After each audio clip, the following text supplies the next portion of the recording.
किसी भी संत जो भगवत मार्ग के प्रतीक है, जाति पक्ष में, रूप पक्ष में, इनके तेज तो है नहीं, ये तो ऐसे बिल्कुल नहीं, सावधान, पता नहीं कौन किस कोटि का, उच्च कोटि का महापुरुष हो आपका चिन्ह।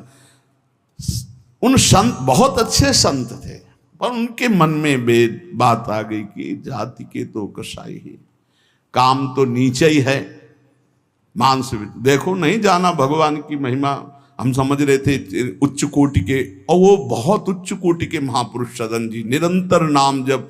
और एक खास बात थी सदन जी में, दैन्यता, कि मैं तो किसी योग्य नहीं, और उनको पता भी नहीं था कि शालिग्राम भगवान हैं। तो लेके आयो साधु, मैं तो बड़ो अपराध कियो अभिषेक, सेवा करी पे न भाई है। ये तो प्रभु रीझे तो पे जोई, चाहो सोई करो, गरो भरी आयो सुनिमति बिसराई है। तेई हरि उरधारी डारी दियो कुलाचार, चले जगन्नाथ देव चाह उपजाई है। मिलो एक संग संग जात वे सुगात, सब तब आप दूर दूर रहे जान पाई है। संत जी ने बड़ा अभिषेक किया, वेद स्तुति की, भगवान को भोग लगाया, बड़ी प्रसन्नता से उच्च सिंहासन पर विराजमान किया। भगवान उसी समय आकाशवाणी हुई, ए साधु, मुझे ये तुम्हारी वेद स्तुति बिल्कुल पसंद नहीं, तुम्हारा ये पंचामृत स्नान भोग, ये सब तुम मेरे भक्त पर नीच बुद्धि करके मुझे लाए हो ना। ये मुझे तुम क्या समझते हो, वेद मेरी श्वासों से ही तो प्रकट हुए हैं। वेद क्या है, भगवान की श्वासों से वेद का प्रादुर्भाव हुआ है। सो हरि पढ़े ये अचरज भारी, चारों वेद भगवान के श्वासों से प्रकट हुए। जाकी श्वास वेद श्रुतिचारी, जिनकी श्वासों से चारों वेदों का प्रादुर्भाव हुआ। मैं वेद की स्तुति और गंगा जल से उतना प्रसन्न नहीं होता जितना मैं अपनेपन के भाव से, मेरे सदन जी हैं और मैं सदन जी का हूं, मैं बिल्कुल तुम्हारी सेवा से प्रसन्न, मैं अपराध मानता हूं कि तुम वहां से मुझे लाए हो। साधु जी यह बात सुनकर एकदम घबरा गए, शालिग्राम भगवान को लिया, दौड़ते हुए सदन जी के पास गए और गदगद स्वर में कहा, मैंने भारी अपराध कर दिया, ठाकुर जी को अप्रसन्न कर दिया। मैंने आपके प्रति भाव किया कि आप कसाई कुल में आपका अधिकार ठाकुर का नहीं है, इसलिए आप ठाकुर जी को नहीं जानते हो, आप ऐसा ये लो। ठाकुर जी अप्रसन्न हो गए हमसे, हमने तो पंचामृत से, गंगा जल से सब अभिषेक किया, पुरुष सूक्त का पाठ किया, ले इस श्री ठाकुर जी को आप स्वीकार करो। विधि पूर्वक सेवा से ठाकुर जी प्रसन्न नहीं हुए, अपनेपन से ठाकुर जी को सबसे ज्यादा अपनापन, प्रेम भाव। सदन जी शालिग्राम भगवान को अब जो देख रहे हैं वो दूसरा भाव है, ये भगवान है, मुझे तो अभी तक पता ही नहीं था। साधु जी जब चले गए तो कहा, अब तौलने के काम में तो नहीं, एक सुंदर नवीन कपड़े में ऐसे गले पे लगा लिए, ठाकुर जी गले पे डाल लिए। भगवान रीझते हैं भक्त की अपनेपन की प्रीति में, जो चाहे वो प्राप्त कर सकता है, सिर्फ अपनापन प्रभु को चाहिए। हम यही कहते हैं बार बार कि अपनेपन पे कुल्हाड़ मत चलाओ, विश्वास पर कुल्हाड़ मत चलाओ। साधना बने ना बने, लेकिन हमारे माई श्यामा जी को राज पार हो जाओगे, हमारी बात मान लो। श्री जी सिर्फ अपनेपन को देखती, सिर्फ अपनेपन को। अवगुण करे समुद्र सम गणत ना, अपनो जान राय के संभजन को मानत मेरु समान। श्री सदन जी ने निज हृदय से लगाया और आंसू बहने लगे कि प्रभु मुझे तो आपका ज्ञान ही नहीं कि आप भगवान हो।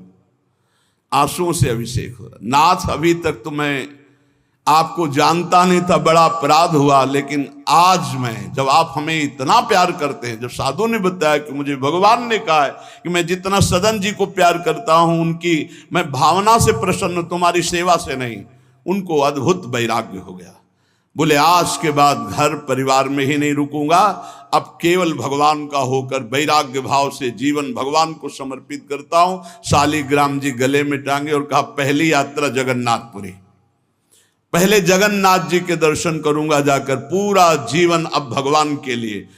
भगवान देखो कैसे कृपा करते। बचपन में संतों से उपदेश मिला, नाम जब शुरू किया, ऐसे उच्च कोटि के महात्मा के ऐसा कार्य करने पर भी सब संत उनके यहां जाते थे, और उसका परिणाम हुआ कि घोर वैराग्य युक्त होकर भगवान के अनुराग में घर से चल दिए। श्री सदन जी कुटुंब परिवार कुल व्यापार सब छोड़कर जगन्नाथ जी के दर्शन के लिए चले। कुछ दूर चलने पर यात्रियों का समुदाय दिखाई दिया जो जगन्नाथपुरी जा रहे थे, तो उनके संग हो गए। जब उन लोगों ने कुछ ने पहचान कर ली कि अरे तो कसाई कुल के हैं, और तो सब दूर दूर छूना भी नहीं चाहते थे। यही बहुत बड़ी चूक हो जाती है, जो भगवान को समर्पित हो जाए उसमें कभी जाति पक्ष ना देखे, नहीं बहुत बड़ी हानि हो जाती है। राजसूय यज्ञ में स्वपच वाल्मीकि को आदर सहित पवाकर पूर्ण यज्ञ करवाई भगवान ने। ये बात ध्यान रखना है, अपने जात अभिमान में आकर कभी किसी भक्त का अपमान न कर दे कि वो नीच कुल का है ऐसा कुछ। जब ये देखा सदन जी ने कि ये लोग घृणा करते हमसे, तो खुद अलग हो गए। सदन जी बड़े पुलकित है कि आज जगन्नाथ जी के दर्शन होंगे। एक जगह देखा गौएं पानी पीने के लिए लालायित हैं, तो एक आदमी बाल्टी से पानी निकाल तो गौओं को डंडा मारने लगा। सदन जी ने कहा क्यों, पानी क्यों नहीं पीने देते? तो बोले इतना गहरा कुआं है, घसीटने से हमारे हाथ दर्द होते, अपने घर के लिए ले जाएंगे कि इनको पिलाएंगे? तो उनका अगर आप कृपा करें कुछ समय हमें दे दें बाल्टी और मैं भरूं, तो बोले मुझे फिर कोई परेशानी नहीं। भर भर करके 2500 गाय थी, सबको पानी पिलाया। शाम हो गई,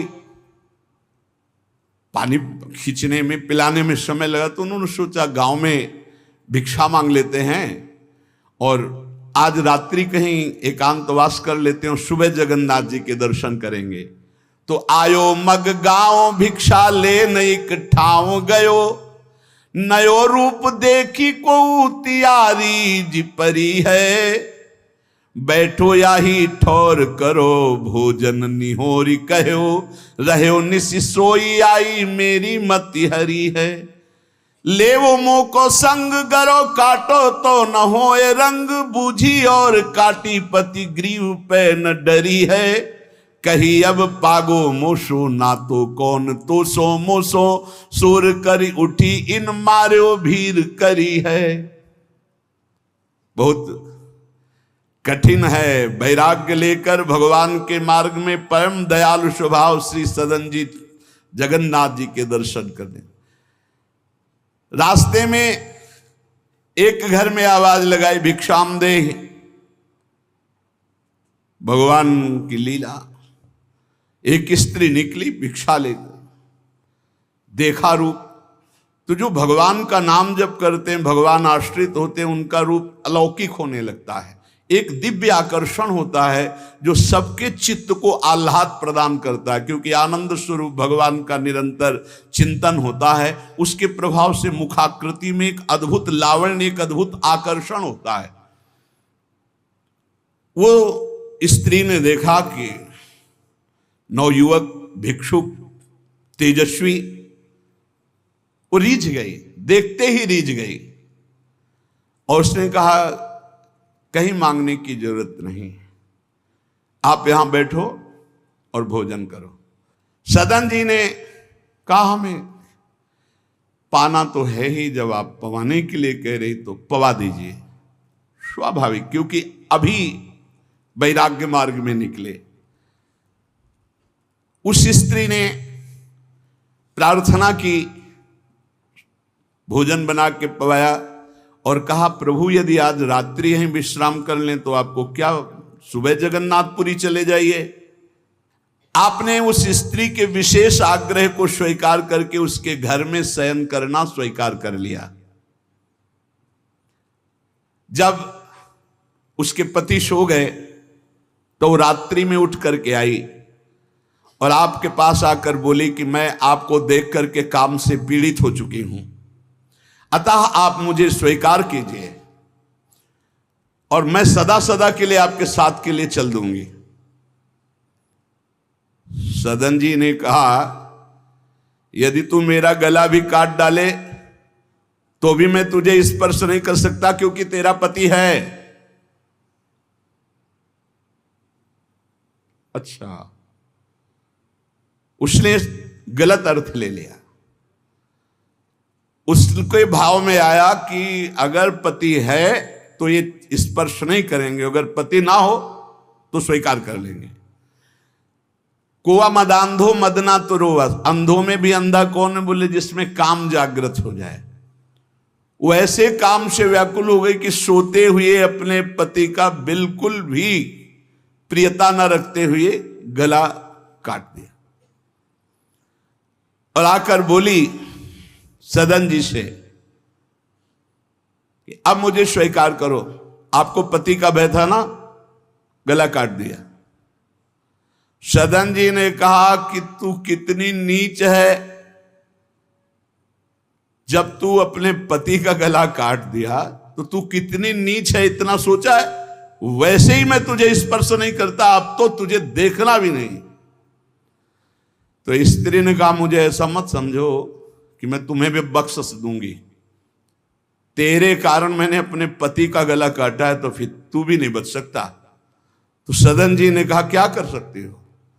तो उसने कहा, मुझे स्वीकार करो, नहीं उच्च स्वर से अभी हल्ला मचाती हूं। माया का विचित्र तांडव, और मैं जोर जोर से सबको कहूंगी कि ये मेरे साथ गलत करना चाहता था, मैंने रोका, मेरे पति ने रोका, मेरे पति का गला इसने काट दिया, इसलिए अभी कहती हूं मैं आजीवन तुम्हारे साथ रहूंगी, मुझे ले चलो। सदन जी ने कहा, गला कटवाना बर्दाश्त है लेकिन स्पर्श नहीं कर सकता। ये सब चूकों की चूक का पूर्ण आहुति, इससे पूर्णता हो गई। मैं धर्म के विपरीत नहीं चल सकता, तू चाहे मेरा गला तू काट दे या समाज से कटवा दे। सदन जी भगवान के भक्त थे, उनके भोले भक्त होते हैं भगवान के, ज्यादा बुद्धि नहीं लगाते हैं, नहीं तो रुकना ही नहीं चाहिए था या उसी समय भाग जाना चाहिए था, भागना चाहिए था। वहां बैठ करके उपदेश नहीं, जब ऐसी घटना है तो भागना चाहिए था। जब वो कि प्रश्न करने के बाद जब सदन जी ने कहा कि तुम्हारा पति है, तुम ऐसा कैसा दुराचार पूर्ण भाव रखती हो, तुम मेरा गला काट दो तो भी तुम्हारा स्पर्श नहीं कर सकता। अब तो उसने देखा कि ये हल्ला बचा दिया, दौड़ो दौड़ो, देखो ये ऐसा ऐसा। अब गांव के लोग इकट्ठा हो गए, तुरंत बंदी बनाए गए सदन जी। वहां कौन सुने सदन जी, कौन सुनता है? भीड़ में कोई सुनता है? कड़ा शासन बादशाह का था, उनके सामने पेश किया गया। हाकिम पकड़ पूछे, कहे हंसी मार्यो हम, डार्यो सोच भारी, कही हाथ कत डारी। कट्यो कर चले हरि रंग मांझ झिले, मानी जानी कछ चूक मेरी यह उर्धारिये। जगन्नाथ देव आगे पालकी पठाई लेन, साधना सो भक्त कहा चढ़े ना बिचारिये। चढ़ी आए प्रभु पास, सुपनों सो मिट्यो त्रास, बोले दे कसौटी हूं पे भक्ति विस्तारिये। जब सामने बादशाह के पेश किया गया, सदन जी को पूछा गया स्त्री से, क्या दोष है इनका? बोले साहब, ये हमारे प्रति गलत भाव रख रहे थे, मेरे पति ने मेरी रक्षा की तो इन्होंने पति का वध कर दिया, फिर मेरे साथ तो मैंने हल्ला मचा दिया, फिर ये बंदी बनाकर आपके सामने ले गए। सदन जी से पूछा तो हंस दिया, उस स्त्री की तरफ देख के हंस दिया कि भगवान क्या लीला करना चाहते हो? और सदन से पूछा तुमने ऐसा किया? तो बोले जो ये कह रही वही सत्य है। उन्होंने विचार किया कि जन्म जन्मांतरों में हमारे कोई पाप हैं जिनका निस्तार भगवान करवाना चाहते, नहीं तो ऐसा क्यों लीला करते। उन्होंने कहा जो ये कह रही है वही बात मानी जाए। सहम गई स्त्री कि है क्या, वो भक्त को क्या जाने। विरोध नहीं किया सदन ने, यह है धैर्यवान भगवान के भक्त का। उन्होंने कहा जो ये कह रही है, क्योंकि जो ही प्यारो करे सोई मोहि भावे, जो ये कह रही थी। भगवान के रहस्य को जानने वाले भक्त ऐसा ही। श्री गदाधर भट्ट जी कथा करते थे, अपार भीड़ एकत्रित हो जाती, वृंदावन में आगरे से लोग सुबह भाग भाग करके अपार भीड़ सत्संग। तो एक कल्याण सिंह जी थे, बड़े जमींदार धनी, और सत्संग का प्रभाव है कि जितेंद्रियता, वैराग्य, भगवत प्रीति ये बढ़ती है। तो जब से उन्होंने सत्संग सुना तो ब्रह्मचर्य का नियम ले लिया, पत्नी से बात नहीं करते थे। अब घर गृहस्थी में तो यही संसारिक सुख है। कई महीने हो गए वो अपने राजकाज और सत्संग में भाग जाना, सत्संग से आना, बस एकांत में भजन करना। पत्नी ने देखा कि कई महीने हो गए हमारी तरफ देखना भी नहीं, बातचीत नहीं, ये कहाँ जाते हैं, कौन है ऐसा? तो पता चला गदाधर भट्ट जी क्या। बोले हमारी जिंदगी का कांटा है वो, बड़े सुख चैन से जीवन कट रहा था, जब से सत्संग में गए। अरे दक्ष ने साप दे दिया नारद जी को इसी बात के लिए, साप दे दिया। 2 घड़ी से ज्यादा कहीं तुम टिक नहीं सकते, जाओ साप देता हूं। तो नारद जी ने कहा 24 दूनी 48 मिनट में तो हम बड़ा काम कर लेंगे, तुम साप दे दो कोई बात नहीं। उसने सोचा कि मैं ऐसा मुंह काला करूं गदाधर भट्ट जी का कि कोई सुनने ही ना जाए, तो जब ये कथा नहीं सुनेंगे तो फिर हमसे प्यार करने लगेंगे। इसी ताक में थी कि कैसे क्या करूं। तो देखा उनकी गली में एक भिखारिन मांग रही थी, फटे पुराने कपड़े पहने, गर्भवती थी। फौरन बुलाया और सोने की असरफियां दी। अरे वो तो गली में मांगने वाली सोने की असरफियां मिली।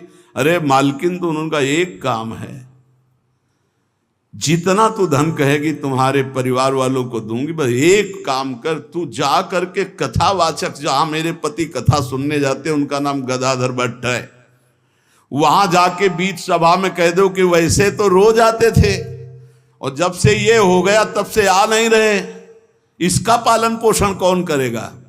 बस वो समझ गई थी इतने में सब भक्तों की श्रद्धा खत्म हो जाएगी। गली गली मांगने वाली उसको इतना स्वर्ण मुद्रा मिल गई, वो फूली हुई गई और कहा पंडित जी। पूरी सभा ऐसे लगी थी, नजदीक जाके, जब ये नहीं रहा था तब रोज आते थे, जब से गर्भ रह गया तो आना ही बंद कर दिया, इसका पालन कौन करेगा। बोले बैठो बैठो, बहुत दिनों में आए, बैठो, जिसने गर्भ दिया वही इसका पालन भी करेगा, तुम चिंता क्यों करती हो। खुश खुश शुरू हो गई कि यार ऐसा बड़े त्याग वैराग्य, बड़े उच्च कोटि के महापुरुष गदाधर भट्ट जी बड़े त्याग वैराग्य की बातें करते हो, ये हालत है पीछे की। अरे कुछ लोग कहने लगे हम तो कहते ही थे, शोरगुल शुरू हो गया। और कुछ भक्त थे जो प्राण समर्पित किए थे, उन्होंने कहा ऐसा नहीं हो सकता, ऐसा कदापि नहीं हो सकता, कोई षड्यंत्र रचा जा रहा है। तो उनमें एक बहुत श्रद्धावान और समर्पित थे, उनको बिल्कुल चैन नहीं पड़ा। सोचा अगर सामने से कुछ तो फिर हमारे ऊपर गदाधर भट्ट जी की, और वो समता प्राप्त पुरुष, जैसे सदन जी ने कह दिया जो ये कह रही वही सत्य है, ऐसे उन्होंने कहा कि तुम चिंता क्यों करती हो, जिसने गर्भ दिया वही पालन करेगा, बैठो तुम आराम से सत्संग सुनो। सामने ऐसे तिरछी चितवन से जाकर उसको बुलाया, गदाधर भट्ट नहीं देख पाए, नजदीक गई, पीछे मंच के ले गए, कहा सत्य बोल, कभी तो जानती है इनको, कभी मिली है। वो घबरा गई क्योंकि 10 लोग पीछे पहुंच गए जो श्रद्धावान थे। बोल सच्ची। तो उनका मैंने तो कभी देखा ही नहीं है इनको, ये हमारे पास क्या आएंगे। खोल के दिखाई, इतनी असरफियां मुझे मिली हैं और इससे ज्यादा मिलेंगी। इस बात के कारण मैंने सोचा मेरे परिवार का, अरे तू परिवार के पोषण की सोच रही, लाखों की श्रद्धा की बात है, किसने दिया। बोले कोई कल्याण सिंह है उनकी पत्नी। कल्याण सिंह ने जे ही सुना, गदाधर भट्ट जी ने रोका, सत्संग का मतलब क्या है? बोले सभा में बोल। गदाधर भट्ट जी ने कहा कुछ कहने की जरूरत नहीं है, ये सब भगवान से प्रेरित है। कल्याण सिंह का तुम हमारी आज्ञा का पालन करो, अपनी पत्नी को कठोर शब्द नहीं बोलोगे, लेकिन गृहस्थ धर्म में हो, अपने धर्म का भी तुम्हें पालन करना चाहिए। उस कल्याण को शांति किया और उसको और भेंट दी और कहा जाओ तुम अपना सुखपूर्वक जियो। जैसे महापुरुष जो स्थिति होते उसमें सबको लगने लगा था। उन्होंने कहा बैठो बैठो बैठो, जिसने गर्भ दिया वही पाल। अब वो तो कह रहे हैं भगवान को लेकर, और लोग समझ रहे हैं कि मामला है। ऐसी सदन जी ने कहा जो ये कह रही वो सत्य है, क्योंकि वो समझ रहे हैं कि भगवान कुछ दंड देना चाहते हैं, तो मैं क्यों बचना चाहूं। भक्तों का बड़ा विचित्र स्वभाव होता, समझ पाना बड़ा कठिन। उन्होंने कहा जो कह रही है सत्य है। जो हाकिम था उसने जब देखा तो उसने कहा मेरा हृदय कह रहा है कि इनके चेहरे से लगता है ऐसे नहीं है, पर ये जब स्वयं स्वीकार कर रहे हैं तो दंड देना ही पड़ेगा। तो इस अपराध का क्या दंड होता है? बोले दोनों हाथ काट लिए जाएं। यहां से दोनों हाथ काट लिए गए, लेकिन उनकी मुस्कुराहट में फर्क नहीं पड़ा। 22 बाजारों में कोड़े मार मार करके बेहाल किया जा रहा है। हरि बोल के सिवा एक शब्द नहीं निकला ठाकुर हरिदास जी के। आप विचार कीजिए भक्ति में कितनी शक्ति है, कितनी अपार सामर्थ है। इतनी बार कष्ट दिया गया प्रहलाद जी को, एक बार भी हरि से शिकायत नहीं की। हर बार हरि हरि हरि, हर समय मतलब बलिहारी है इन महाभागवतों की, जो भगवान के लाडले हैं। माया पर विजय प्राप्त करके दिखा दिया इन्होंने कि चाहे जितना सताओ, हरि के भक्त में ना हरि से प्रश्न है और ना सामने वाले पर कोई शिकवा शिकायत। दोनों हाथ काट लिए गए, मुक्त कर दिया गया, इसलिए कि वैष्णव है, भगवत भक्त है। अपराध बन गया तो हाथ काट लिए गए, उनको जेल आदि नहीं, भगवान के शिच। अब रक्त श्राव हाथों से हो रहा है। जय जगन्नाथ, जय श्री हरि, जय श्री हरि। यात्रा नहीं रुकी जगन्नाथ जी की। जगन्नाथ जी ने तत्काल अपने पार्षदों से कहा मेरे महाभागवत सदन जी आ रहे हैं, तुरंत पालकी लेकर जाओ और उनको बैठाल के लाओ। जगन्नाथपुरी में प्रवेश ही किए थे कि पालकी लिए हुए पार्षद दौड़े, कौन से सदन जी हैं, सदन भक्त किनका नाम है? तो उनका सदन तो इस अधमदास का नाम। पालकी पे बैठो जगन्नाथ जी। अरे उनका कैसे पालकी, भगवान की भेजी हुई पालकी में, पालकी को साष्टांग दंडवत किया ऐसे कि भगवान की नहीं, जबरदस्ती भगवान के पार्षदों ने उठा के पालकी में, जय जगन्नाथ। सदन जी सोच रहे कौन सी लीला है, वहां हाथ कटवा रहे। या इतना बड़ा सम्मान कि किसी को नहीं मिल सकता। जगन्नाथ जी के पार्षद पालकी लेकर जब जगन्नाथ जी के सामने गए तो आंख में आंख मिलाई और कहा प्रभु इच्छा तो थी कि हाथ जोड़कर आपको, पर अब हाथ ही नहीं। तो ऐसे ही जीव किया तो जैसे स्वप्न में दुख मिला था जागते ही खत्म हो जाता है, ऐसे ही कोई पीड़ा नहीं, कोई हाथ कटे नहीं, पूरे नवीन हाथ और साष्टांग भगवान को दंडो। भगवान ने कहा कि तुम हमारी कसौटी में पास हुए, जाओ तुम्हारे द्वारा इस जगत में भक्ति का विस्तार हो। जो तुम्हारे लीला चरित्रों का गायन करेंगे, जो तुम्हारे भाव, तो तुम उनके अंदर भी जैसी तुम्हारी सामर्थ्य भक्ति की, वैसी भक्ति की जागृति हो। ये हमारे भगवत मार्ग में भगवान विधि निषेध को नहीं देखते, भगवान भाव को देखते। बस इसमें एक भाव, एकमात्र भगवान की शरणागति की पुष्टता होनी चाहिए।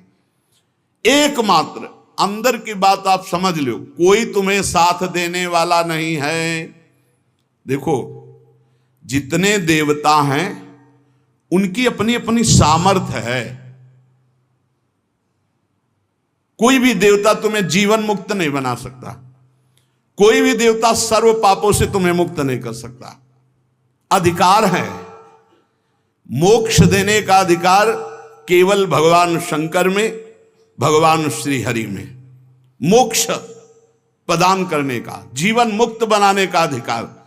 इसीलिए जितने भी अन्य हैं वो सब लोकपाल हैं, वो अपनी सामर्थ्य के अनुसार देते हैं। हाँ, निष्काम भाव से किसी भी देवता का अगर भजन करोगे तो भगवान में पहुंचा देगा, वो आप भगवान श्री हरि के चरणों में पहुंचा देगा। श्री गोस्वामी तुलसीदास जी महाराज विनय पत्रिका में कह रहे हैं कि नाचत ही निसी दिवस मर्यो, तब ही ते न भयो हरि थिर, जब ते जीव नाम धर्यो। जब ते जीव कहलाया तब ते आज तक कहीं थिर नहीं हुआ। ये पुनरपि जननम पुनरपि मरणम पुनरपि जननी जठरे शयनम, बार बार ये चक्र चलता रहा नाथ। नाचत ही निसी दिवस मर्यो, रात दिन नाचते नाचते मर गया इस माया ने, नचा नचा करके हमारी दुर्दशा कर दी। बहुवासना विविध कंचुकी, भूषण लोभादि भर्यो। बहुत वासना रूपी कंचुकी पहनकर, लोभादि दोष काम क्रोध लोभ मोह मद मत्सर रूपी आभूषण पहनकर सब जगह नाचा। कभी जड़ बना, कभी चैतन्य बना, कभी जल में कभी थल में, कौन सा स्वांग नहीं किया। चर अरु अचर गगन जल थल में, कौन न स्वांग कर्यो। प्रभु कभी जड़ बना, कभी चैतन्य, कभी पक्षी बन करके, कभी आकाशचारी, कभी पृथ्वीचारी। प्रभु क्या क्या योनियों में गया, क्या क्या स्वांग रखा, क्या क्या कर्म किया, लेकिन आज तक कुछ नहीं बना। बहुत सुंदर बात समझना। देव दनुज मुनि नाग मनुज नहीं जाचत को उबर्यो, मेरो दुषह दरिद्र दोष दुख काहू तो न हर्यो। नाचत ही निस दिवस मर्यो। प्रभु देवता दैत्य मुनि नाग मनुष्य आदि कोई भी ऐसा नहीं बचा जिसके आगे मैंने हाथ न फैलाया हो, परंतु इनमें से किसी ने आज तक मुझे सहयोग नहीं दिया कि मेरा दारुण दुख हर ले, मेरी दरिद्रता हर ले, मेरा दोष हर ले, मेरा भय हर ले, मेरी चिंता हर ले, मेरा दुख हर ले। प्रभु देखो कह रहे कोई भी देवता एक सीमित शक्ति है, देवता एक सीमित शक्ति है, भगवान असीम बलशाली अनंत महिमाशाली हैं। किसी ने मेरो दुषह दरिद्र दोष दुख काहू तो न हर्यो। थके नयन पद पान सुमति बल संग सकल बिछुर्यो, अब रघुनाथ शरण आयोजन भव भय बिकल डर्यो। प्रभु मेरे नेत्र, मेरे पैर, मेरे हाथ, मेरी सुंदर बुद्धि, बल सब लगाकर हार गया, पर काम क्रोध लोभ मोह मद मत्सर वासना इन पर विजय प्राप्त नहीं हो पाई। और कोई भी देवता सहयोग नहीं किया, मनुष्य सहयोग नहीं किया, कोई भी दनुज कोई भी सहयोग मेरा नहीं किया कि मेरी ये दरिद्रता, मेरा चिंता शोक भय दुख दूर हो जाए। जिस जिससे प्यार किया सब बिछुड़ गए, सब छोड़कर चले गए। अब तो हे रघुनाथ जी संसार के भय से व्याकुल होकर एकमात्र आपकी शरण में आया हूं। अब बस एकमात्र बात समझनी है। हे हरि, हे रघुनाथ जी, मैं आपकी शरण में आया हूं, लेकिन कमी यह है कि जेहि गुण ते बस हो रीज कर, सो मोहि सब बिसर्यो। तुलसीदास निज भवन द्वार, प्रभु दीजै रहन पर्यो। हे नाथ, जिस गुण पर आप रीझते हो वो तो मेरे में है नहीं। दैन्यता, दैन्यता, यही दरबार दीन को आदर रीत सदा चली आई। यही दीन पियारे वेद पुकारे, द्रवो सुश्री भगवाना। पर प्रभु बड़ी भूलें हम में हैं, बड़ी कमियां हम में हैं, पर अब आपके दरबार को छोड़कर दूसरे द्वार पर नहीं जाने वाले। ये खास बात है। खास बात यह है कि आपको छोड़कर अब हम दूसरे दरबार में नहीं जाने वाले। मैं आपके दरवाजे में आ पड़ा हूं, अब आप देख लीजिए। बस इतनी बात है पूरी भक्ति की साधना की, ये निर्भरता कि हे नाथ अब आप, हे प्रियाजू, बहुत दौड़ लिए। तभी आपसे कहते हैं कि हम केवल अंधविश्वास या कोरी भावुकता में नहीं बोलते, बहुत दौड़ लिए, दौड़कर थक गए। जब थक गए तब प्रियाजू ने कहा, देखो ये ठौर है जहां शांति और विश्राम मिलता है। उस ठौर पर जब पहुंचे तो उस ठौर का नाम है राधा राधा राधा राधा, परम विश्राम। अब एक ही बात हमारी अगर पकड़ पाओ, कुछ बने ना बने, तुम्हारे अंदर एक अहंकार आ जाए, हमारे माई श्यामा जी को राज, बस ये बात तुम बैठा लेना, अभी बाद में देख लेना। ये बात अगर भूलोगे नहीं तो वृंदावन की भूमि से बैठ करके कह रहे हैं कि ये बात वो बात है जिसे श्री स्वामी हरिदास जी महाराज कह रहे हैं, कहा काओ एक जीव सखीरी बात की बात की बात। ये बात की बात तुम्हें बात बात में पहुंचा देगी निकुंज में। हमारे माई श्यामा जी को, हमारे प्रभु का एक आंतरिक स्वभाव है जो वही पकड़ाते हैं, फिर पकड़ में आता है। ताम साधक बिल्कुल बेपरवाह और मस्त हो जाता है जब वो बात समझ लेता है। प्रभु ने समझाया है, प्रभु जितने भी साधन हैं इनको तो फल रूप में देते हैं, लेकिन जब कोई प्रभु के गले पड़ जाता है तो अपने आप को देते हैं। प्रभु को गले पड़ना क्या है? हे नाथ मैं आपका, पक्का अंदर से, हे प्रियाजू मैं आपकी, आप हमारी। बोले तुम हमारे लायक तो हो नहीं, कोई गुण तो है नहीं। तो हम तो पहले कह रहे थे कि हम कोई पहले गुणी थे क्या जब आपने घसीटा है? पहले तो और अवगुणी थे, तो अवगुणी समझकर घसीटा, तो अब हृदय में आ गया कि आपके सिवा हमारा कोई नहीं है। आपसे सच्ची कह रहे, इसी से भगवत प्राप्ति होती है, इसी से भगवत प्राप्ति होती। जो ही जीव भगवान की शरण में हुआ, आप सोचो जो सीधे राम नहीं कह पा रहे थे वो ब्रह्म ऋषि हो गए। अगर आप नाम जप रहे हैं, भगवान के आश्रित हैं, आपको भगवत प्राप्ति नहीं होगी, कैसी बात कर रहे हो? निश्चित भगवत प्राप्ति हो जाए। ये हम जगह जगह की पकड़ करके बात आपको कह रहे हैं। गोस्वामी जी भी बहुत चैलेंज पूर्वक कह रहे हैं, बिगड़ी जन्म अनेक की अबही सुधरे आज। भला आज कौन सी साधना कर लोगे? आज ही नहीं, अभी क्या साधना हो जाएगी?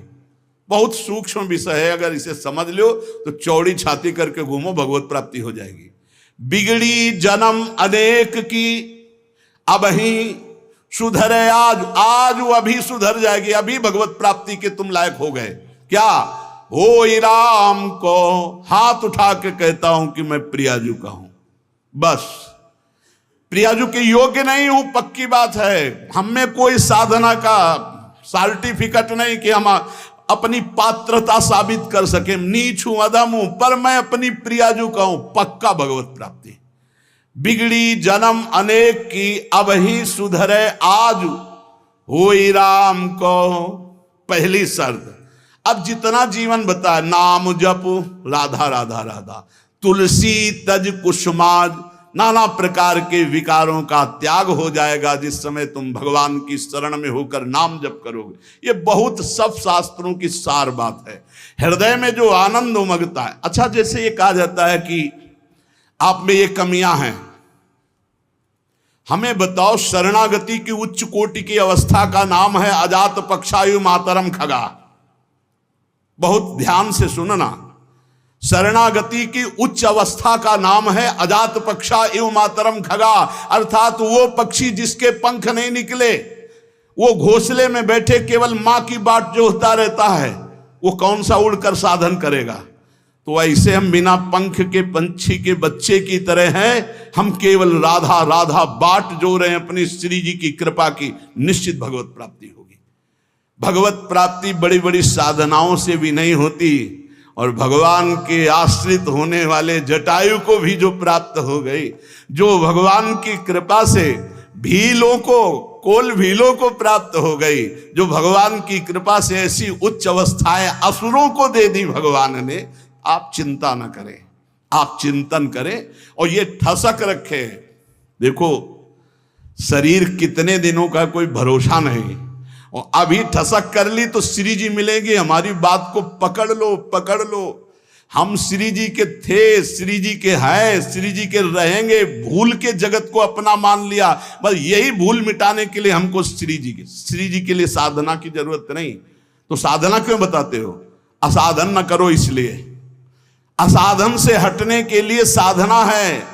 अगर वो भी नहीं कर पा रहे हो तो वहीं पड़े पड़े पुकारो, जहां हो वहीं से उठा लिए जाओगे।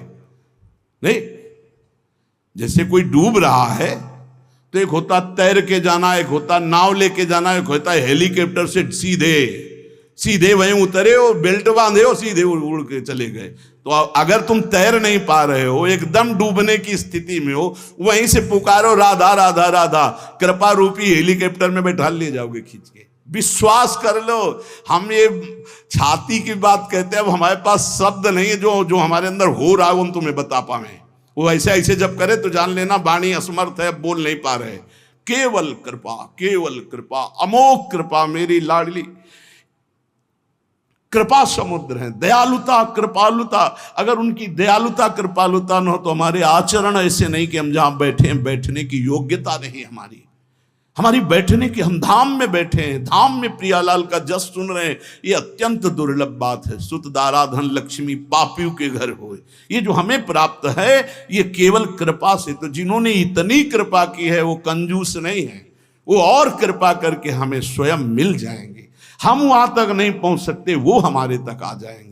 हमारे मन बुद्धि वहां नहीं पहुंच सकते, वो हमारे मन बुद्धि में आसन जमा लेंगे। उनके लिए कोई नियम नहीं है, हमारे लिए वो अतर्क हैं, हमारे लिए वो अनंत महिमाशाली बहुत दूर हैं। लेकिन उनको हमारे मन में आने के लिए, हमारी बुद्धि में समाने के लिए कोई देर नहीं है। इसलिए हम श्री जी के हैं ये ठसक बैठा लें और जितना जीवन है राधा राधा राधा नाम पुकारे, बेपरवाह रहे। भगवत प्राप्ति तो श्री जी की कृपा से पक्का इसी जन्म में हमारा काम हो जाएगा। बस हम इधर उधर ना भटके, हमारी श्री जी, हमारी लाडली जी बस ये ठसक रखें, सारा काम हो जाएगा। हम शास्त्र सम्मत बात कह रहे हैं। बड़े बड़े महापुरुषों के जीवन चरित्रों में एक बात पकड़ने को आई, अनन्य निष्ठा, अपने इष्ट देव के प्रति अनन्य प्यार। और वही प्यार जागृत हो जाएगा जब मेरी महारानी श्री राधा रानी, मेले बल सी वृंदावन रानी, राहो को काहू मने दिए मेरे प्राणनाथ श्री श्यामा, शपथ करो त्रंछे हरिवंश महाप्रभु के। ये महामंगल मोदमयी स्थिति आ जाएगी। अभी तो जबान से कह रहे हैं, फिर हमारे हृदय से, फिर रोम रोम से निकलेगा हमारे माई श्यामा जी को राज। श्री राधा वल्लभ लाल की।